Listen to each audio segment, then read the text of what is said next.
तो चलिए आज बात करते हैं एक ऐसी जबरदस्त फिल्म की जिसमें प्यार के लिए बगावत है और एक्शन ऐसा कि सांसें थम जाएं।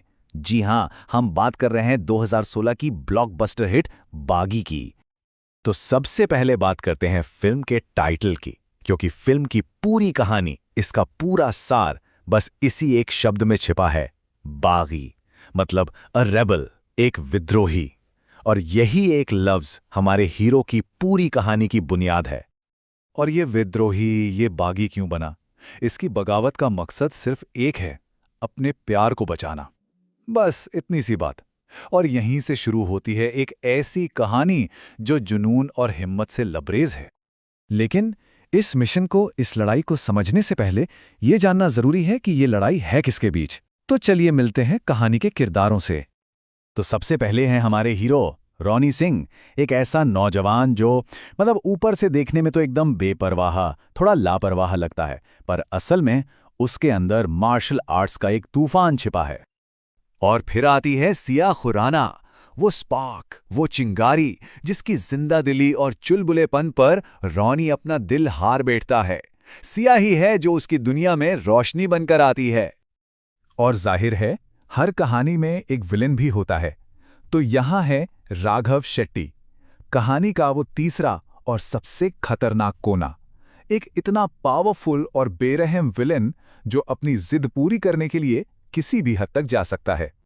तो रॉनी और सिया की मुलाकात होती है एक ट्रेन के सफर में, और देखते ही देखते दोनों में प्यार हो जाता है। रॉनी को उसके पिता डिसिप्लिन सिखाने के लिए एक कलारीपयट्टू अकेडमी भेजते हैं, पर कहानी में ट्विस्ट तब आता है जब राघव, जो उसी अकेडमी के मास्टर का बेटा है, सिया को लेकर ऑब्सेस्ड हो जाता है। और बस एक गलतफहमी और राघव के जुनून की वजह से ये दोनों प्रेमी अलग हो जाते हैं। और बस यहीं से कहानी एक लीक लेती है और हम आज के वक्त में आ जाते हैं, जहां रॉनी को एक ऐसे मिशन के लिए बुलाया जाता है जो सुनने में ही नामुमकिन लगता है। मिशन बिल्कुल सीधा और साफ है। सिया को किडनैप कर लिया गया है, उसे बैंकॉक ले गए हैं, और अब रॉनी को राघव के उस गुनाहों के किले में घुसना है और सिया को सही सलामत वापस लाना है। अब मजा इस बात का है कि ये मिशन कैसे दिखाया गया है। ये कोई आम लड़ाई नहीं है। रॉनी को एक पूरी बिल्डिंग को फतेह करना है, फ्लोर बाय फ्लोर। पहली मंजिल पर हैं खूंखार लड़ाके, दूसरी पर और भी खतरनाक हथियारे, तीसरी पर उसकी एलीट गार्ड, और फिर सबसे ऊपर टॉप फ्लोर पर बैठा है राघव। तो एक के बाद एक मुश्किलों को पार करते हुए, दुश्मनों की पूरी फौज को रौंदते हुए रॉनी आखिरकार टॉप फ्लोर पर पहुंच ही जाता है। अब आमना सामना होता है उसके सबसे बड़े दुश्मन से। और यहीं पर हमें फिल्म का असली कॉन्फ्लिक्ट देखने को मिलता है। देखिए, एक तरफ है रॉनी सिंह और दूसरी तरफ राघव शेट्टी। दोनों ही जबरदस्त फाइटर हैं, एक दूसरे को कड़ी टक्कर दे सकते हैं, पर फर्क है उनकी लड़ाई की वजह में। रॉनी लड़ रहा है अपने प्यार के लिए और राघव लड़ रहा है अपने जुनून, अपनी जिद के लिए। एक समर्पित शिष्य है तो दूसरा एक बिगड़ा हुआ वारिस। और फिर शुरू होता है वो फाइनल क्लाइमैक्स, एक ऐसी brutal one on one fight जहां प्यार और जुनून आमने सामने होते हैं। रॉनी अपनी पूरी ट्रेनिंग, अपनी पूरी ताकत और अपने प्यार की हिम्मत को इस एक लड़ाई में झोंक देता है। ये सिर्फ दो लोगों की लड़ाई नहीं है, ये प्यार और जुनून के बीच की आखिरी जंग है। तो ये तो थी फिल्म की कहानी, पर अब सवाल ये उठता है कि पर्दे पर जो ये कमाल का एक्शन और मैजिक हमें देखने को मिला, वो आखिर बना कैसे? यकीन मानिए, कैमरे के पीछे की कहानी भी उतनी ही दिलचस्प है। तो सवाल यह है कि आखिर ये एक्शन मास्टरपीस बनाया कैसे गया? देखिए, बागी की अपनी एक अलग पहचान है, लेकिन इसके पीछे कुछ कमाल की फिल्मों की प्रेरणा भी है। ये फिल्म असल में 2004 में आई तेलुगु फिल्म वर्षम का ऑफिशियल रीमेक है, और साथ ही जो इसका एक्शन है, खासकर वो बिल्डिंग वाला सीक्वेंस, वो 2011 की जबरदस्त Indonesian film the red redemption से बहुत ज्यादा प्रेरित है। पर इस फिल्म के एक्शन की सबसे बड़ी और सबसे खास बात क्या थी? वो थी इसकी असलियत।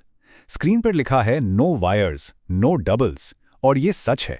फिल्म के हीरो टाइगर श्रॉफ, जो खुद एक ट्रेन्ड मार्शल आर्टिस्ट हैं, उन्होंने हर एक स्टंट, हर एक फाइट सीक्वेंस खुद किया, बिना किसी केबल या बॉडी डबल के। और बस इसी फिल्म ने उन्हें बॉलीवुड के टॉप एक्शन हीरोज में लाकर खड़ा कर दिया। और जाहिर है, जब मेहनत इतनी असली हो तो नतीजा भी जबरदस्त होता है। इस फिल्म ने दुनिया भर में 127 करोड़ रुपए का बिजनेस किया। ये एक जबरदस्त कमर्शियल सक्सेस थी। पर बात सिर्फ एक हिट फिल्म पर खत्म नहीं हुई। बागी की सफलता ने एक पूरी ब्लॉकबस्टर फ्रेंचाइजी को जन्म दिया। ये सिर्फ एक फिल्म नहीं थी, ये एक नई एक्शन लेगेसी की शुरुआत थी। तो चलिए अब आखिर में ये समझते हैं कि इस पूरी कहानी, इस पूरी लड़ाई का मतलब क्या था। एक हीरो के इस विरासत के पीछे का असली मकसद क्या था। क्योंकि देखिए, बागी सिर्फ मारपीट और एक्शन वाली फिल्म नहीं है, इसके पीछे कुछ गहरे थीम्स हैं। ये कहानी बताती है कि कैसे एक इंसान का बागी होना उसकी कमी नहीं, बल्कि एक अच्छे मकसद के लिए उसकी सबसे बड़ी ताकत बन सकती है। ये दिखाती है कि प्यार में वो ताकत है जो किसी भी नामुमकिन मुश्किल को पार कर सकती है। और सबसे बढ़कर ये एक शिष्य की जीत है जो साबित करती है कि सच्ची लगन विरासत में मिली ताकत से हमेशा बड़ी होती है। और जाते जाते ये फिल्म हमारे जहन में एक सवाल छोड़ जाती है। सवाल ये कि एक बागी और एक हीरो में असल में फर्क क्या होता है, और शायद जवाब भी फिल्म में ही छिपा है।